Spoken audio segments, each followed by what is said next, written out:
Hola, hoy en Retrologando vamos a hablar de un libro amplio, con bastantes contenidos, debido a un autor que a mí personalmente me interesa mucho, tengo con él cierta amistad, y del que hemos hablado aquí en Retrologando. Es un autor antes muy prolífico, ahora algo menos, ahora comentaremos por qué, que toca muchos palos, muy versátil y siempre muy buen escritor. Me refiero a Alberto López Aroca y en este caso el volumen Lugares Peligrosos.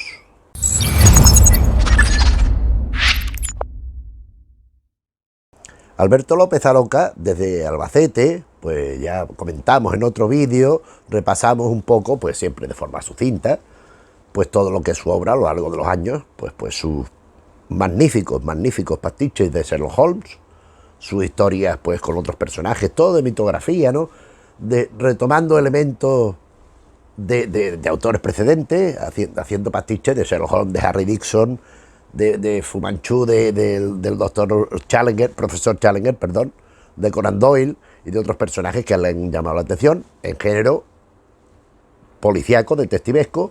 Después también hemos tenido pastiche estilo Lovecraft, también de ciencia ficción. En fin, todo esto fuimos haciendo una revisión, ya digo, somera, pero al menos viéndose, es lo que yo suelo decir, es una revisión bibliográfica visual de su obra hasta el momento aquel, donde podíamos destacar, aparte de las obras de Sherlock Holmes, que es una parte muy considerable, Sherlock Holmes en España y todos los pastiches que ha ido haciendo narrativos, pues también allí pues destacábamos, por ejemplo, Candy City, que es una novela negra extraordinaria, en mi opinión, muy bien hecha, muy bien planteada y muy bien llevada, o también su derivación, dijéramos, hacia Lovecraft en Necronomicon Z, donde el Necronomicon en cierta manera pues se llevaba a ese ámbito entonces tan en boga de los zombies, algo que todo esto reaparecerá en la obra que vamos a ver hoy.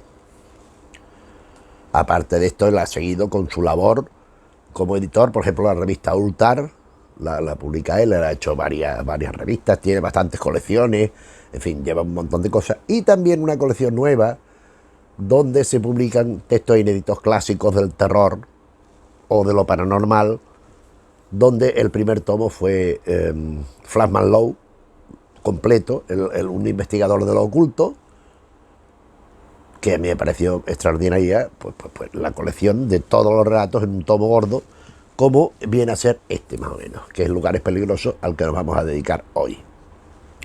Resulta que según, hombre, esto lo puedo contar porque él me lo dijo a mí, pero es que lo cuenta en el libro también, el bueno de Alberto López Aroca ha padecido algo que a nadie se le desea y que es algo que ojalá no existiera, que es una afección depresiva.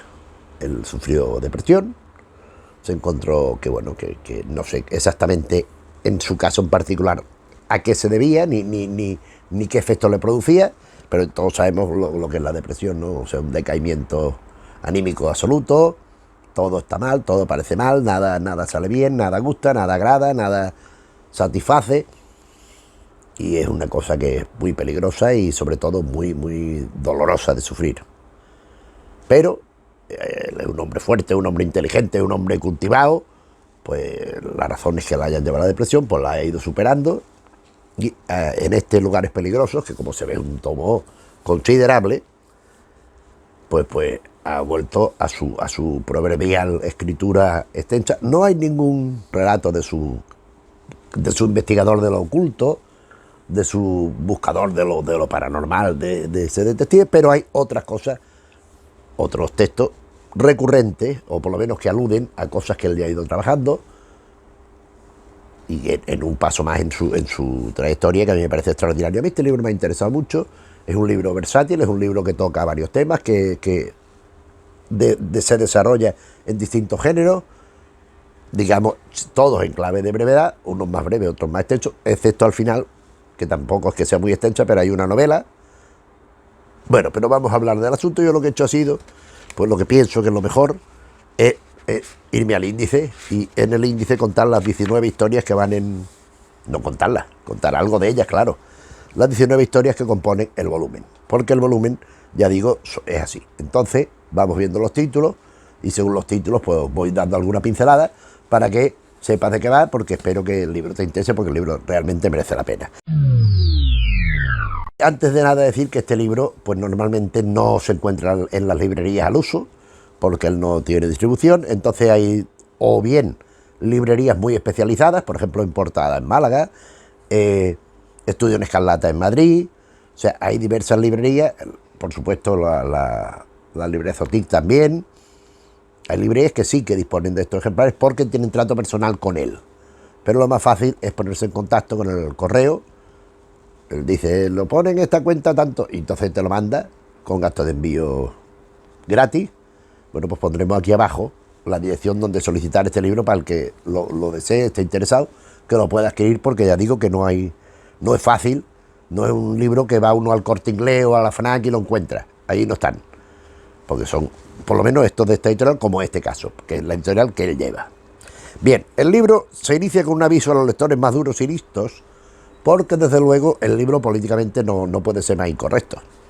En contenido es duro, en contenido tiene momentos álgidos de crueldad, de lo que es el terror o el género negro, la violencia implícita del género negro, o un híbrido entre ambos, un hermanamiento entre el terror y el género negro. En fin, hay cosas. Pero aparte de esto, es por la formulación y por la forma expresiva de los personajes. Aquí no hay paliativos, ni hay, o sea, aquí un homosexual es un mariconazo, aquí hay un, yo qué sé, es que no quiero decir muchas palabrotas, pero los pederastas pues son chulos hijos de... Las señoras de profesión que comercian con el sexo pues reciben los apelativos que están en la mente de todos, que no hace falta que los diga yo, y bueno, unos conceptos donde las mujeres tienen que ser guapas y estilizadas, sino pues se califica sobre todo en función de que si son gordas, que si son bajas, si son feas, los hombres menos, pero también. Pero él ya avisa desde esta nota inicial que, en parte, por la necesidad de la historia, de la acción de la historia, y por otra, por propia voluntad, la corrección política pues se la ha pasado por el forro de las narices, se la ha pasado por debajo del arco del triunfo, y ha preferido escribir con esta libertad, y bueno, ha hecho esto que en mi opinión es una medida muy acertada, porque a mí no se me ocurre pensar en una novela negra en que todos hablaran como niños de patios de colegio, o como ahora se habla, no, es que ha dicho esto que puede molestar, que siempre puede molestar si va de un lado al otro, si va del otro al uno, no. Esto ya hablaremos algún día porque es un tema que... Pero bueno, vamos entrando en el libro, que es lo interesante. El primer relato, lugares peligrosos hasta para los tipos más duros y listos. Esto es es que claro, a veces son anacrónicas las historias, pero por lo general retrotraen a cierto pasado más o menos reciente, no remoto, no prehistórico, pero... Entonces aquí estamos en una taberna marinera, en una taberna portuaria, donde hay un señor entrevistando a otro, y vamos viendo en esta taberna que hay los marinos borrachos que van contando viejas historias, como el abuelo Cebolleta, pero en plan serio. Y aquí hablan de un tesoro, hablan del Kraken, y vemos que es una gente absolutamente violenta, una gente que, bueno, que se deja llevar por impulsos muy primarios, y que cosas de las que cuentan, que parecen prodigiosas, parecen mágicas, parecen inventadas, según este relato me refiero, siempre dentro del contexto de los relatos, de lo que voy a contar, pues no son tan ficticias como pudiera pensarse en primer momento a lo mejor. Voy con la segunda historia, el descenso al infierno, donde una mujer mayor fallece. Y pese a las apariencias que piensan, es una señora vieja, anciana, que era muy buena persona y tal, va al infierno. Y en el infierno vamos viendo que tiene motivos sobrados para estar en el infierno. Pero es que además es una mujer de armas tomar, que al diablo, a Satanás, le llama perrito, tiene una cierta forma de perro. Y bueno, eso termina con una especie de premio, que no sabe dónde ha salido, que hay un cura que oficia el funeral, y una especie de premio a la maldad, que ya digo que no sabe dónde ha salido, que quizá proceda del mismo infierno. Aquí este es uno de los esto sucede en diversos relatos, que a pesar de la apariencia de seriedad y de tal, después vemos que por detrás hay mucho humor y es muy divertido, pues partiendo de la base de la imaginación y dentro de la verosimilitud de la historia, la prácticamente imposibilidad de que fuera realidad, ¿no? pero dentro de la fantasía casi todo está permitido mientras esté bien hecho, cosa que es el caso. Vamos con la tercera historia. Las cosas son como son y no hay nada que un simple hombre pueda hacer para cambiarlas, perdón. Resulta que en este cuento hay un niño, una familia compuesta por padre, madre o esposo y esposa y el hijo. El padre es, no sé decir si muy bonachón o muy calzonazos o muy dejado, o sea que, y la mujer es muy autoritaria, pero no solo es autoritaria, sino que además es muy radical en sus opiniones y en su conducta. Resulta que vive en una casa, tiene un jardín, tal, y el niño pide por revistas, esto que ponían cupones en las revistas antiguas, los tebeos para pedir cosas. Pues si os acordáis, la gente de mi generación se acordará de los monitos marinos que vendían unos chorcitos, si los comprabas, claro, los ponían en agua y salían como unos bichitos que decían que eran monos marinos, que no se sabía bien qué era. Eran de estas, bueno, pues estas cosas que vendían, que eran muy baratas. Bueno, pues en este caso este niño ve que venden unos monstruos. En un cupón de estos venden monstruos. Entonces el niño va y los compra. Ahorra y los compra y los recibe. El padre, bueno, pues si es una distracción, pues ya está. Y la madre dice que no, que de ninguna de las maneras, que ella allí no quiere monstruos y tal igual. Los monstruos van creciendo, el niño indaga, están proceden de una especie de páramo, de sitio así como parecía donde Sherlock Holmes persigue a Stapleton en el Salvaje de los Baskerville, una cosa así, una especie de semiciénaga. Y de pronto la madre decide acabar con los monstruos. Y ha visto desencadenar una serie de cosas entre el padre y el hijo, que bueno, que donde hay pues cosas de violencia y bueno, una pretensión de encontrar el lugar primigenio de estos monstruos. Después tenemos el asteroide a mí me ha gustado mucho. Aquí tenemos como protagonista a James Moriarty, la némesis de Sherlock Holmes, el enemigo por excelencia de Sherlock Holmes, pero en un tiempo muy anterior al conocimiento de Sherlock Holmes. Resulta que aquí hay una expedición polar, que han ido otros y han sucedido cosas extrañas, y James Moriarty consigue organizar una expedición que encabeza él para ir allí. Resulta que James Moriarty es un hombre admirado y querido por todo el mundo, es un hombre amabilísimo, es un hombre muy empático, siempre generoso, que se ofrece a los demás, siempre inteligente, claro, y va allí.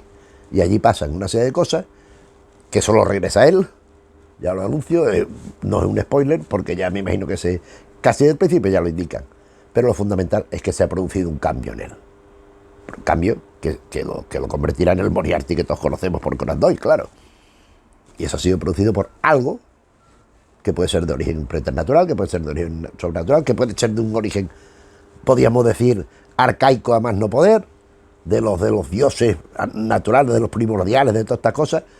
Ahí hay un motivo en el polo, que genera este cambio en la personalidad de Moriarty, como ya me ha sucedido con otros, pero claro, en este caso pues de forma más significativa porque sabemos lo que pasa después con el personaje.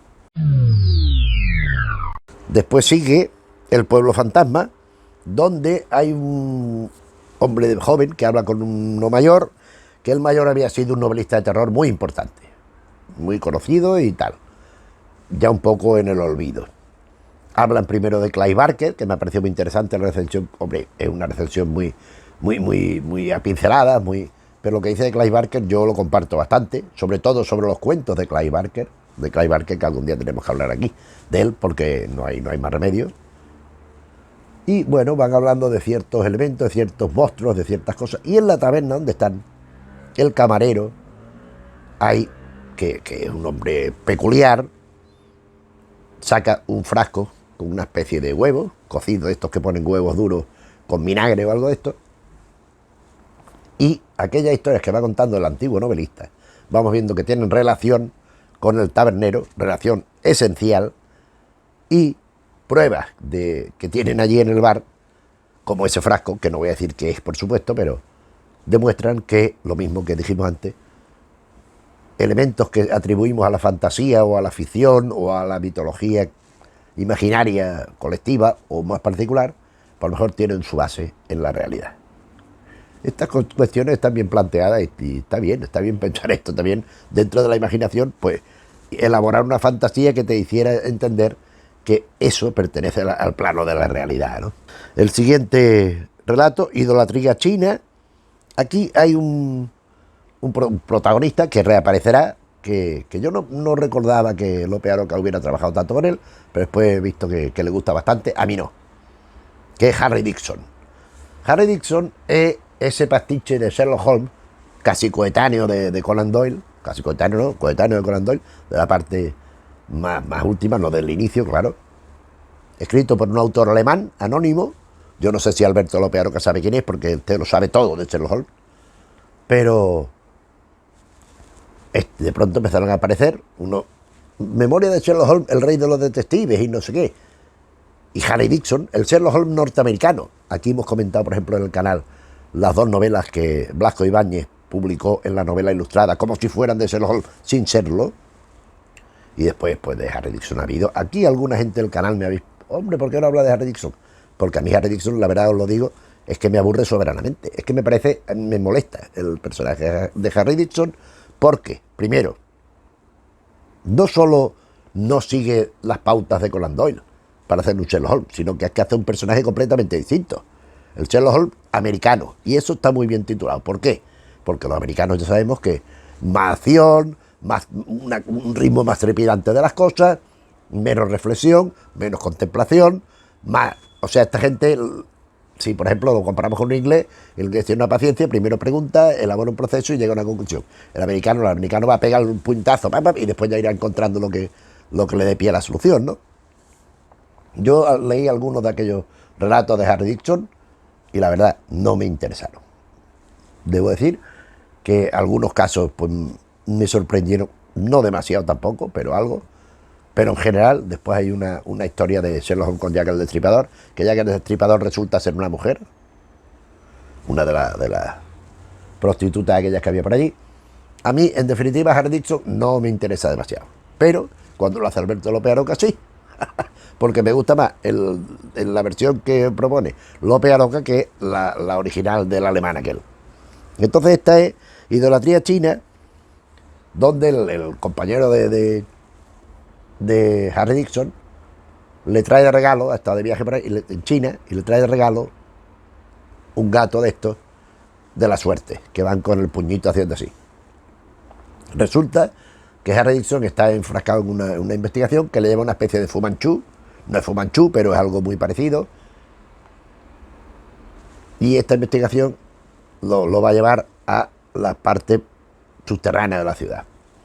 Habla de la inexistencia de estas cosas, de estos gatos de la suerte, o de la mala suerte, porque también tiene la doble vertiente. O sea, ahora se dice que es de la suerte, pero generalmente ese gato se pensaba que era de la mala suerte. Y bueno, que si estas cosas no tienen ningún significado, que estos son paparruchas y tal. Y cuando están en las entrañas de la ciudad, aparece una rata gigantesca, que podría ser, enlazando con otra cosa, la rata gigante de Sumatra, de Sherlock Holmes, uno de los casos no escritos por Conan Doyle, pero mencionado por el Dr. Watson, que ha tenido algunas versiones por ahí, algunas mejores y otras absolutamente inaceptables, pero bueno. Y bueno, pues aquí hay la historia de Harry Dixon con este gatito el muñequito del gatito este, que tiene su desenlace que no voy a contar, claro. La voz del dragón, resulta que es que hay un muchacho con un amigo suyo que tiene que arreglar el tejado de su casa y se encuentra que en el tejado hay el esqueleto y parte de las alas y tal de un dragón. Piensan ellos, claro. Entonces empiezan a hablar, desde el tejado, empiezan a hablar cosas de los dragones, de qué sucedería si fuera un dragón y qué sucedería si él se transformara en un dragón.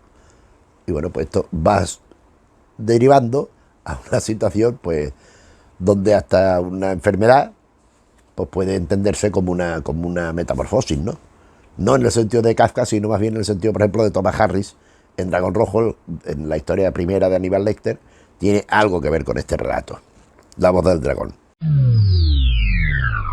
El próximo relato, Los ojos envidiosos, alude de forma más o menos directa, en un caso, en otra un poco más marginal, a dos clásicos del género, llámese de terror, llámese de ciencia ficción, de fantasía en definitiva, que son El planeta de los simios y King Kong. Por un lado teníamos El planeta de los simios, donde, recordemos, se había mandado a unos terrícolas en unas naves, en unas cápsulas que no envejecían según el paso del tiempo, a otros sitios para explorar cosas y tal, y llegan a la Tierra, a un sitio donde hay monos.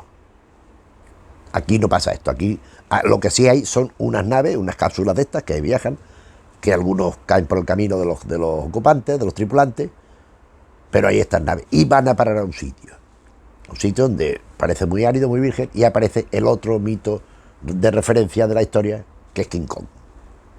No voy a decir cómo ni de qué manera, pero es muy bonito este relato, está muy bien escrito.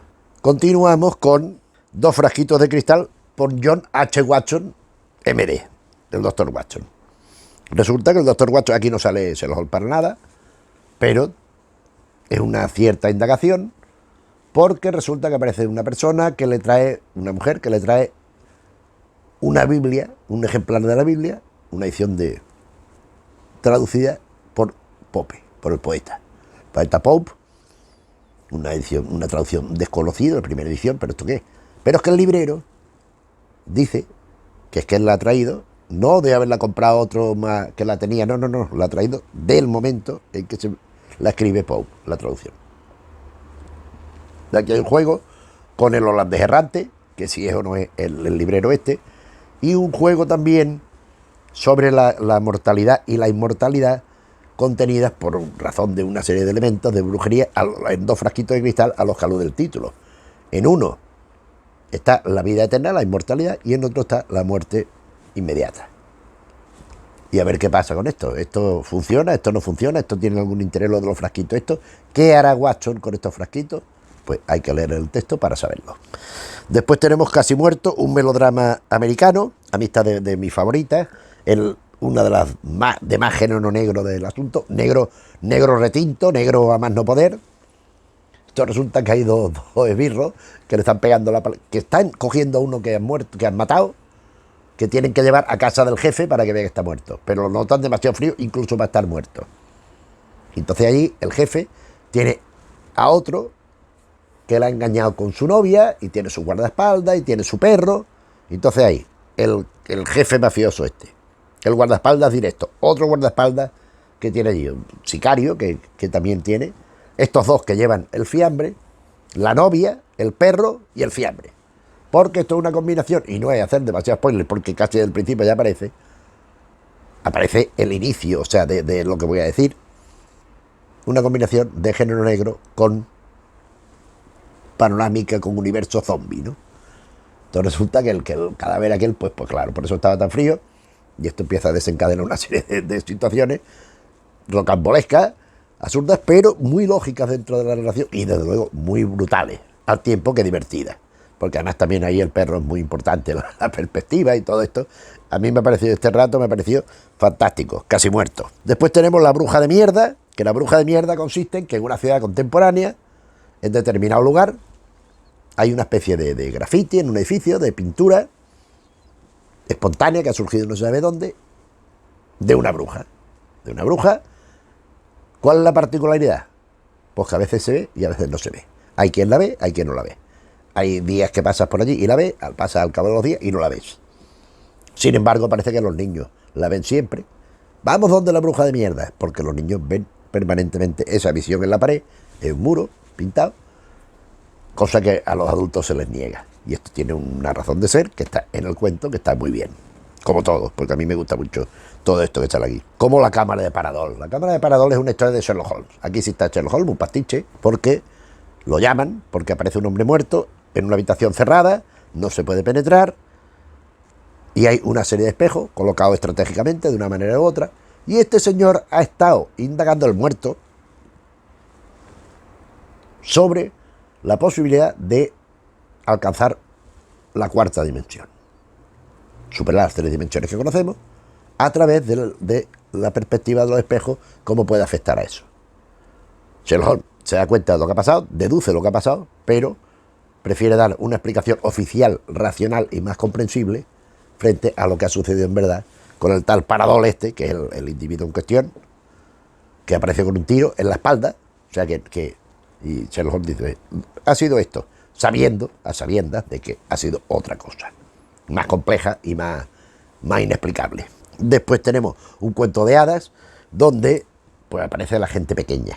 Esto es una historia relacionada con el universo Lovecraft, donde hay la confrontación con estos seres diminutos, malvados, que aunque con apariencia de bondadosos algunas veces, la oposición entre esta gente pequeña y los humanos. Después tenemos el demiurgo alemán. El demiurgo alemán es otra historia de Harry Dixon que alude precisamente a lo que hemos contado antes. A ese autor alemán, que aquí le da un título el propio Alberto López Aroca, pero yo creo que ese nombre no era el del tipo, donde Harry Dixon, el propio Harry Dixon, va en busca del autor que lo escribe a él. Es el demiurgo, porque es el creador.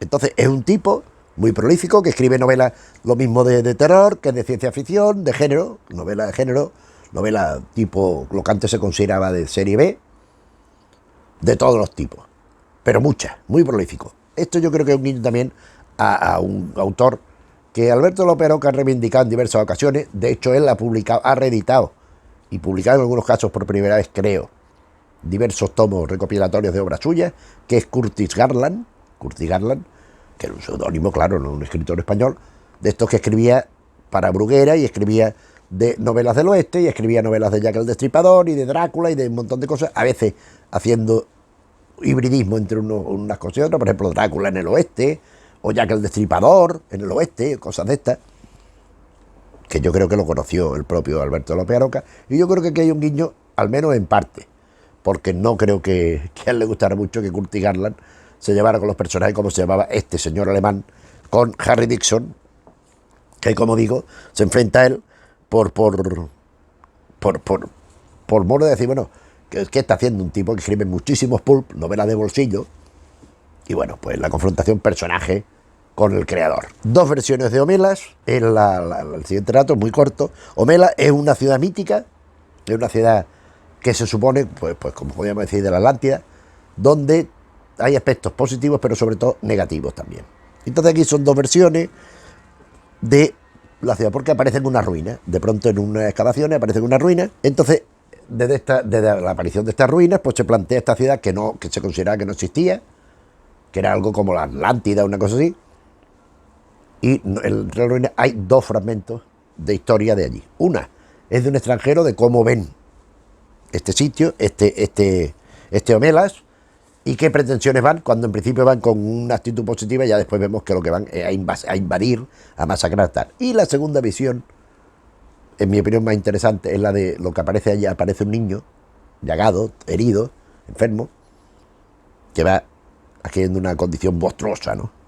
Y bueno, lo que pasaba en esta ciudad son dos testimonios de lo que pasa en esta ciudad, que ya digo, pues de carácter legendario. Después tenemos Voces Oscuras, un drive movie de los años 80. Aquí hay una referencia explícita. Antes del texto viene una referencia a el que acecha en el umbral, de Lovecraft. Aquí encontramos una actriz llamada Helen Mirren, pero que no es la Helen Mirren actriz que conocemos todos, sino que es un caso de homonimia, se llaman igual. O sea, se llaman igual y tienen cierto parecido. Y esta también quiere ser actriz, tal y cual. Y resulta que tiene una mascota, que se encuentra una mascota que es un poco horrorosa y que tiene unos gustos bastante peculiares, que parece ser que precisamente tiene vinculación con el que acecha en el umbral. Y entonces es la relación de esta mujer con este animalito y lo que va haciendo para que este animalito pueda prosperar. Esta historia voy a mostrar, mira, ¿ves? Aquí tenemos, va así, va con esta disposición, va precedida por los fotogramas, por las bandas de una película, que es que esto después reaparecerá. Vamos a ver si encuentro ¿ves? El final con un anuncio. O sea, es que también del grafismo hablaremos al final, porque así ya. Pero una historia muy, muy, muy divertida también. Después tenemos Terapia de Choque, donde hay un hombre que con su hijo en el jardín y ve que el niño está matando arañas. Con una lupa la está quemando. ¿Pero qué hace? Porque le hace daño a la araña. Y el padre intenta convencer al niño, o le argumenta al niño que las arañas son un insecticida natural. Se comen las moscas, los mosquitos, los bichos, qué bien, qué bien. Pero hay una experiencia que le hace cambiar de perspectiva y tener otra orientación y otro sentimiento hacia los arácnidos, a los bichitos estos de 8 patas. La penúltima historia, El Valle Inquietante, donde Sherlock Holmes, en un faro, averigua un caso que implica a robots. A robots, hay un Coloran robot y después hay unas personas que Desde la misma casa de Baker Street, la casa tiene abajo la cocina y tiene al lado un patio, plantean una cuestión de una puerta que varía el plano espacio-temporal y la situación de un sitio y otro. O sea, yo estoy aquí, pero dentro de 10 minutos pues está en California, por decir algo, gracias a esto. Entonces es un caso de asesinato donde él descubre pues las variaciones de tiempo y espacio para, al principio, regodeo, porque los culpables van viendo como Sherlock Holmes va deduciendo todo y están maravillados. Oh, qué cosa, qué forma de pensar, decían tanto, pues es verdad, qué certero es, pero después ya no le hace tanta gracia. Pero es muy interesante esta historia también, muy, muy distraída.